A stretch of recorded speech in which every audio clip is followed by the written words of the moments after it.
Okay, tonight is John chapter 21.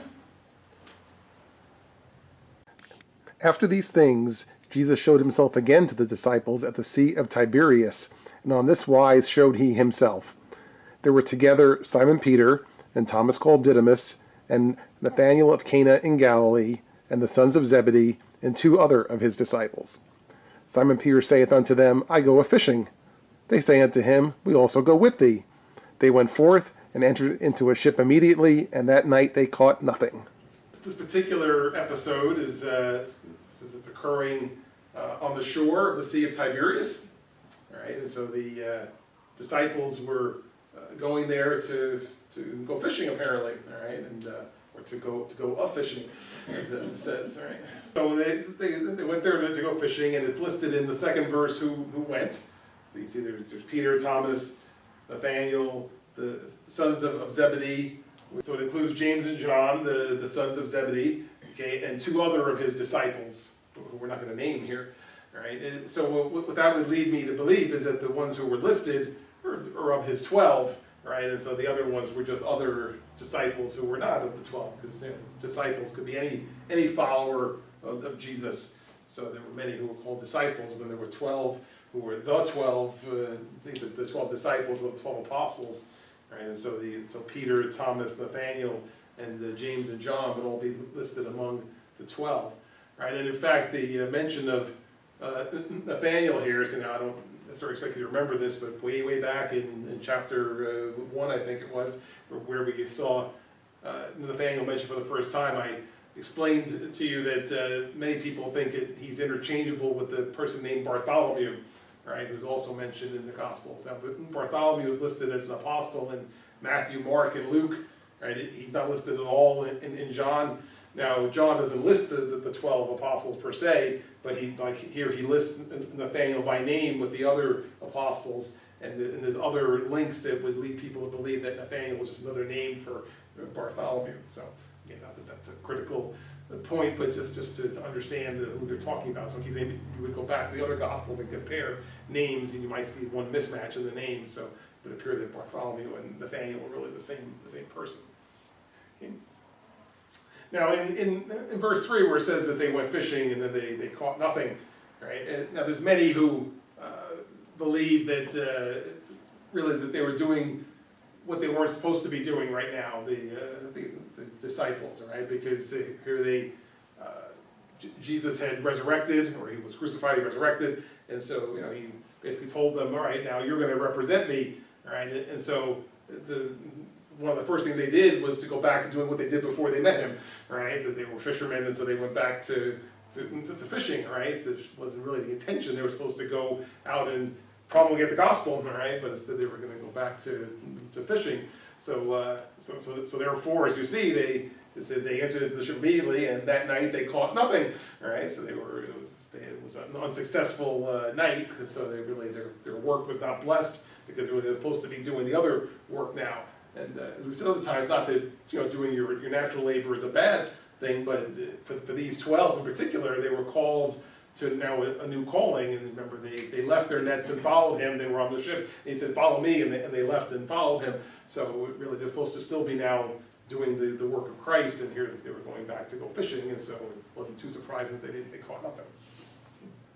But when the morning was now come, Jesus stood on the shore, but the disciples knew not that it was Jesus. Then Jesus saith unto them, Children, have ye any meat? They answered him, No. And he said unto them, Cast the net on the right side of the ship, and ye shall find. They cast therefore, and now they were not able to draw it for the multitude of fishes. All right, so they were fishing all night and caught nothing. All right, so now in 4 it says, now the morning comes, and Jesus is standing on the shore. All right, but the disciples didn't necessarily know it was him, and again, for whatever reason, maybe he was maybe a little ways away, and maybe he had a hood on, whatever. He's a man standing by the shore, right? And so he says to them, do you have any meat? In other words, do you have any fish? So a lot of times, fishermen, they catch fish and then they sell it also. So I mean, it's not necessarily that he's coming off as a beggar. I mean, he could be asking because he wants to buy it or something. He wants to buy fish. So he said, "Do you have any meat?" Sorry, nothing. right? And of course now they're yelling this back and forth, by the way, because they're on the ship, he's on the shore. And so then he says to them, cast the net on the right side of the ship, and then see what you find there. And so when they do it says now they're not able to pull it back because of all the fish that they caught. So here they were at it all night, and now one shot they dropped the net on the right side of the ship, and it's all filled with fish. They can't even pull it up. Right? And what hymn does this remind you of? If you open the Psalm of Zion, number 102, you see under the title it says John chapter 21. Right? So lest you wondered where the words of this song come from, it comes from here. Right? And as you can see, it says, many wait on the seashore, many rest the tide, and so forth. And then in the chorus it says, brother, step out of faith now. Sister, Jesus will see, he has fish on the fire, and he's waiting for thee. Cast your net on the right side. Leave your doubts all behind. When you walk on the water, there his hand you will find. Okay? And then there's other words in the different verses, too, that they come from John chapter 21, this particular part of the chapter. Therefore that disciple whom Jesus loved saith unto Peter, It is the Lord. Now when Simon Peter heard that it was the Lord, he girt his fisher's coat unto him, for he was naked, and did cast himself into the sea. And the other disciples came in a little ship, for they were not far from land, but as it were 200 cubits, dragging the net with fishes. Now in 7 it says that that disciple whom Jesus loved, right, and we know is John, right, that's how he refers to himself, says to Peter, it's the Lord, right? And I get a little kick out of that because it's like they didn't know who he was, and he yells, "Hey, put the net on the right side," and now it's full of fish.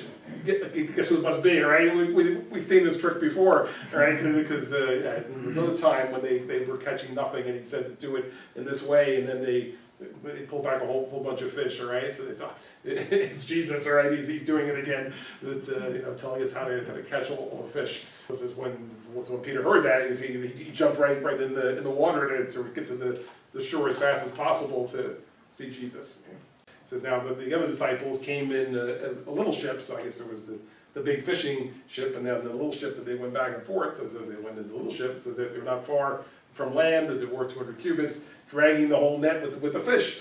Right. So here they had an empty net, and now they threw the net on the right side, and then they have lots of fish in there, so they're using the small ship to drag that to shore, because they all want to come and see Jesus. As soon then as they were come to land, they saw a fire of coals there, and fish laid thereon, and bread. Jesus saith unto them, Bring of the fish which ye have now caught. Simon Peter went up and drew the net to land full of great fishes, 153, and for all there were so many, yet was not the net broken.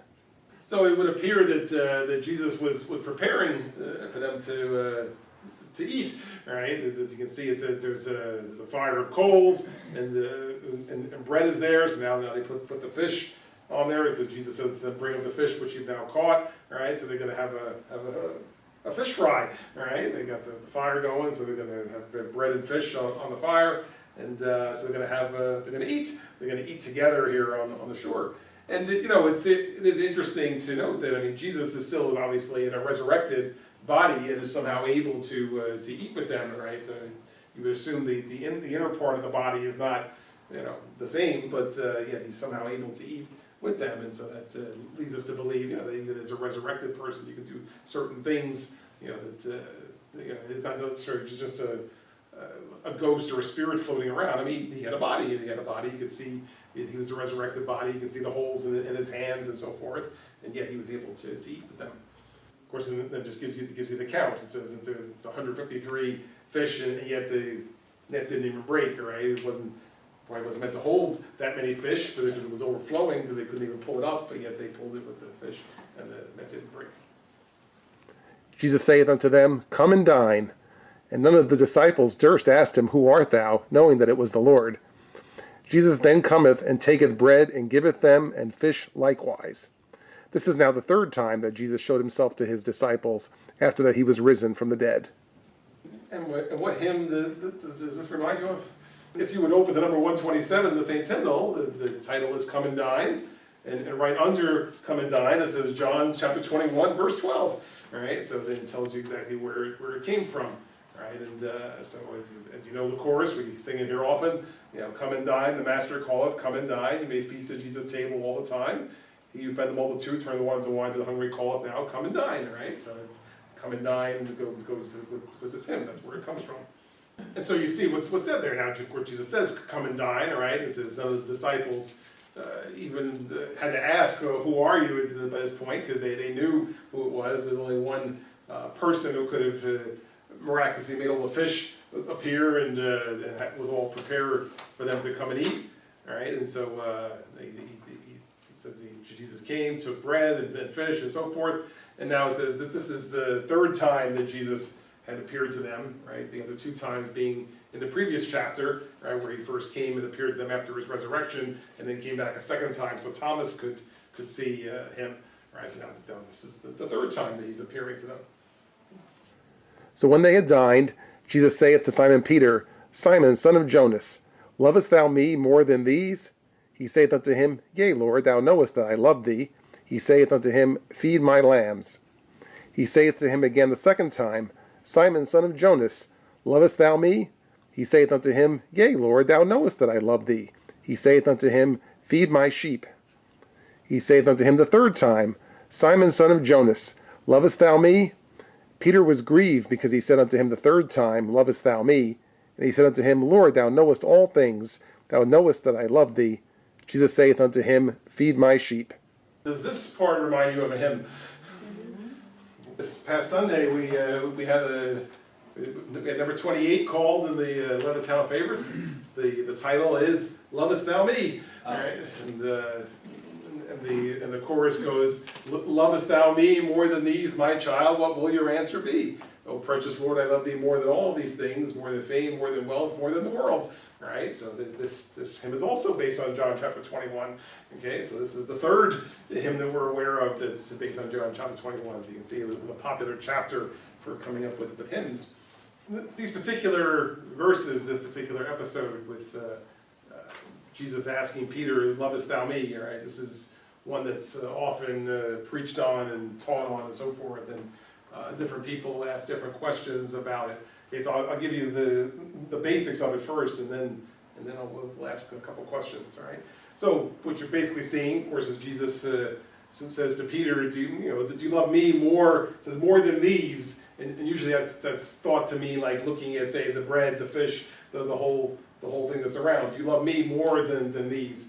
And see, I would then interpret that, as I said earlier, that it was expected the apostles were going to go out to work for Jesus, and here Jesus comes and finds them fishing, all right, with what they used to do before they knew him. So maybe he's just saying, listen, do you love me more than your own work here, more than your own labors, more than things that fish you can catch and sell and so forth, because it's important in this particular case that you have to love me more than all this, because I need you to do the work. So that's generally what's thought as to why he says, "Lovest thou me more than these?" And so then Peter answers, "Yes, I love you." And Jesus says, "Okay, feed my lambs," all right. And then in 16 he repeats the same question, all right, which most people then wonder, well, why is he asking the same exact question? And then he says, "Feed my sheep." And then finally the third time in the 17th verse, once again, now it says Peter was grieved because he said unto him the third time, "Lovest thou me?" And then Jesus says, "Feed my sheep." Right? Now the feed my sheep and feed my lambs part also goes along with what I was just saying, that it would make sense if he's saying to Peter, "Do you love me more than your fishing and so forth?" Well, if you do, then feed my sheep, all right? Because you're called to do that. And we as shepherds of the flock are called to feed the sheep, right? Just as we're elders, ministers, and so forth. I mean, that's our job, is to feed the sheep. So as we say, your job is to feed the sheep. Your job is not to go fishing. Your job is to feed the sheep. So if you love me more than these, then feed my sheep. Okay? Typically, what people think is 17 says Peter was grieved upon hearing it for the third time. All right. In other words, like you asked me 3 times already, or you asked me twice, and now the third time, and I answered you. So and it gives the same answer back. Right.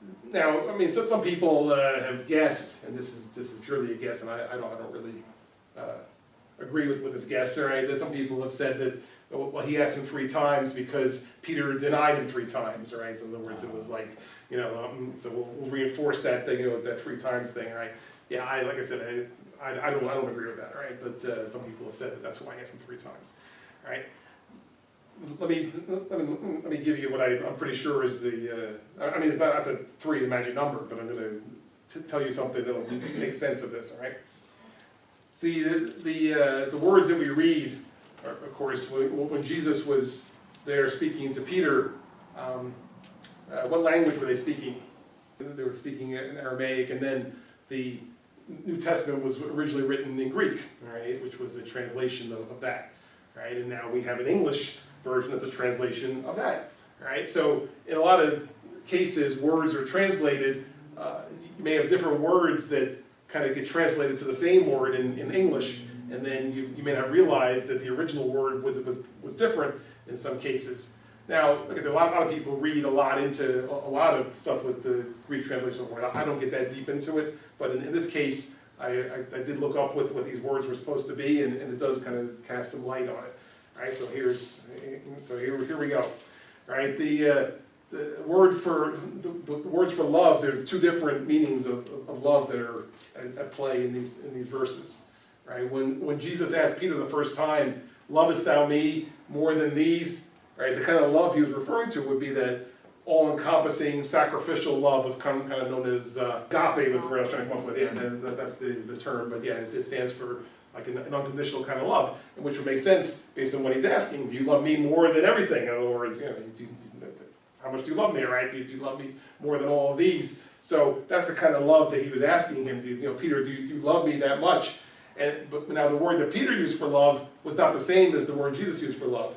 In fact, what I read is that the word he used was more of I love you like a friend, right? You're my friend, right, or something like that. And so that's not exactly what Jesus was looking for, right? He's looking for him to say, yeah, of course I love you more than everything. Where Jesus said, oh yeah, you're my friend, you're my buddy, all right? And so Jesus wasn't satisfied with that response. So that's why then in 16 he repeats the same question back. He says, Simon, son of Jonas, lovest thou me? Dude, with the same love, do you love me, more than everything? And Peter said, of course, you're my friend. You're my friend. I like you a lot, right? And so, but then now 17, Jesus uses the word that Peter was using, right? For love. So Jesus says, oh, so you like me like a friend? And now that makes sense to me when the next thing says Peter was grieved because he said to him the 3rd time, do you like me like a friend? Right? In other words, because Jesus was no longer asking, do you love me more than everything? Now he's just kind of taking it down to, I guess we're just friends now. So then Peter is like, he's kind of upset that now that Jesus is saying, oh, so you don't really love me, you just like me like a friend. It was appropriate that Jesus would kind of call him out on that, because he wasn't looking for him to be his buddy or his friend. He needed him to love him enough to drop everything else and focus the rest of his life on promulgating the gospel and representing Christ. Right? So that's why then he says, okay, Lord, you know everything about me, so you know how I feel about you, but yet, still he stops short of saying, yes, I love you enough to put you first in everything, right? That's really what he was looking for, especially after he did deny him, and especially after they find them fishing, right? And so that's so understanding those 2 different words for love being used helps you understand a little bit more of what's being said, right? Now, just to make it even more interesting, when he talks about feed my lambs and feed my sheep, right? The word for feed is actually different in every verse also. In verse 15, the word feed translates to care for, right? Care for my lambs, right? Which can make sense when you look at it that way. They would be the little ones, right? So, the lambs would be the little sheep, just like we, want to care for our children, our young people, and so forth. You treat them tenderly, you don't treat them the same as adults. So it's to care for my lambs. Then the second one is to be a shepherd in verse 16. Be a shepherd to my sheep. Be a leader, be an apostle, be a leader to my sheep.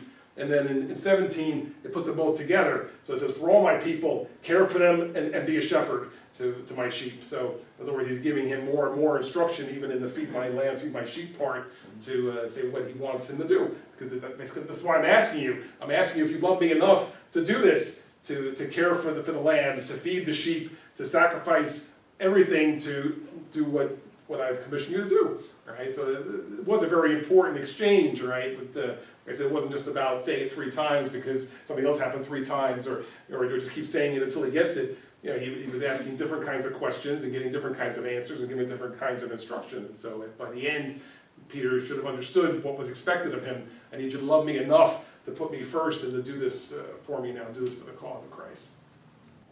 Verily, verily, I say unto thee, when thou wast young, thou girdest thyself, and walkest whither thou wouldest. But when thou shalt be old, thou shalt stretch forth thy hands, and another shall gird thee, and carry thee whither thou wouldst not. This spake he, signifying by what death he should glorify God. When he had spoken this, he saith unto him, Follow me. So Jesus has just had the exchange with Peter, saying, do you love me more than anything? Do you love me enough to feed my sheep? Right? And again, he's asking that for a reason, because he said, I need you to have that kind of level of determination, that level of commitment to this in order for it to work. But let me tell you what you're going to be taking on by doing this. And in verse 18 and 19, he tells them kind of what's in his future. See, in 18 it says, and he's speaking to Peter here, he says, when you were young, you got to do what you wanted. All right, it says you dress yourself, go wherever you want, whatever. You made your own decisions, what to do, where to go, and so forth. But if you take this on, the time's going to come when you're not going to be able to do that, because basically you're going to be captured, and he was going to be put to death. Right? He said, at some point you have to give your life for me. Right? And that's really what he's saying. He says that thou shalt stretch forth thy hands, which would signify a crucifixion. Right? That you stretch out your hands to be nailed to a cross, and then someone else is going to carry you where they want to take you. Right? So in other words, this is what's coming for you. All right? So just understand that it's all fine and well, and say, oh sure, I love you, I like you just fine. Understand the commitment that you're making, right? If you're going to represent me, what they did to me, they're going to do to you, right? So he's warning him that this is what's going to happen. That's why 19 says, "This spake he, signifying by what death he should glorify God." Right? He's describing to him how he was going to die. Right? That eventually you'll be nailed to the cross, just as I was, if you're going to represent me. All right? So he's telling him that that's how he's going to glorify God. And so then when he had spoken this, he said, okay, if you're good to go, then follow me, all right? Because you're going to follow me all the way and do the things that I did, including being put to death the way I was. If you were ever put in a position where your life was threatened and somebody said, well, I'll only spare your life if you deny Jesus, that would not be a good trade, all right? It would not be a good trade to do that, because you would be better off to die at that moment and go right to the paradise of God than to deny him and miss out on the whole thing just to extend your life by a little bit, right? So again, hopefully that doesn't happen to any of us, all right? But if it did, like I said, you'd be better off going right to the paradise of God. So, but here Peter, as the chief representative of Christ, had that in his future. Then Peter, turning about, seeth the disciple whom Jesus loved following, which also leaned on his breast at supper, and said, Lord, which is he that betrayeth thee? Peter, seeing him, saith to Jesus, Lord, and what shall this man do? Jesus saith unto him, If I will that he tarry till I come, what is that to thee? Follow thou me. So that particular exchange being completed, says now Peter, turning around, sees the disciple who Jesus loved, which is, again, John, right? And he's describing himself further in 20, he's saying that the same disciple which leaned on the breast of Jesus at supper and said, Lord, which is he that betrayeth thee? All right, so again, just speaking about himself.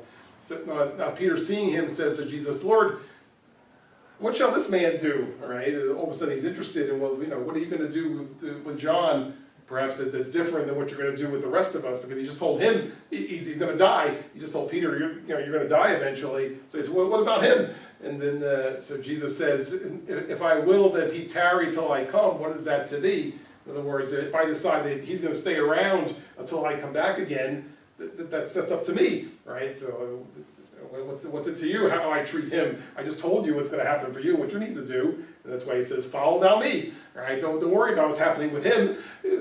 Just follow me, because I told you what I need you to do and what's going to happen for you. So don't worry about John, even though he's asking, what's up with John? Is he gonna tarry or live on until you come? Don't worry about it. Just follow me.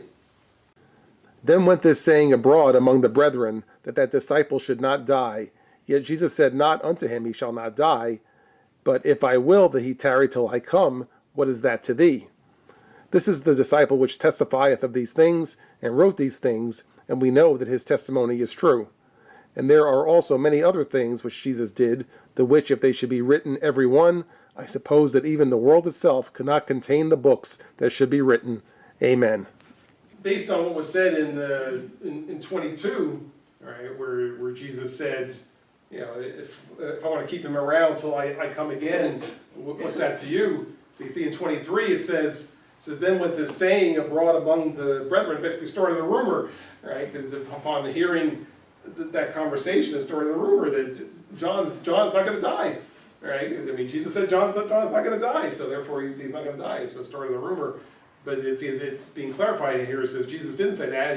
He didn't say he won't die. He said, if I will that he tarry till I come, what's that to you? So in other words, he's trying to say that Jesus didn't really say that. He said, if I would decide that, then what's it to you? That he didn't say that at that particular moment. Now, having said that, did John tarry or not? In 3rd Nephi, chapter 28, right, it says that, that's the chapter where the 3 Nephites are asked to tarry, right? They asked Jesus, they don't want to die, they want to live on to help preach the gospel and preach repentance and so forth. And so Jesus grants that request. And in fact, he takes them up somewhere, and then their body is changed somewhat, and then they come back down and they live on. And so, hundreds of years later, they were still being seen around, and occasionally today, people still have visions of the 3 Nephites, right? Now, in that same chapter, it says when they were thinking what they wanted, and they were kind of afraid to tell Jesus what they wanted, it says that Jesus said, behold, I know your thoughts, and ye have desired the thing which John, my beloved, who was with me in my ministry, before thou lifted up by the Jews, desired of me. Right? So he's referencing the same John we're talking about here. Right? So he's saying, you three want the same thing that John wanted, and so then he grants that, and so he lifts them up and puts them in a position where they would not die.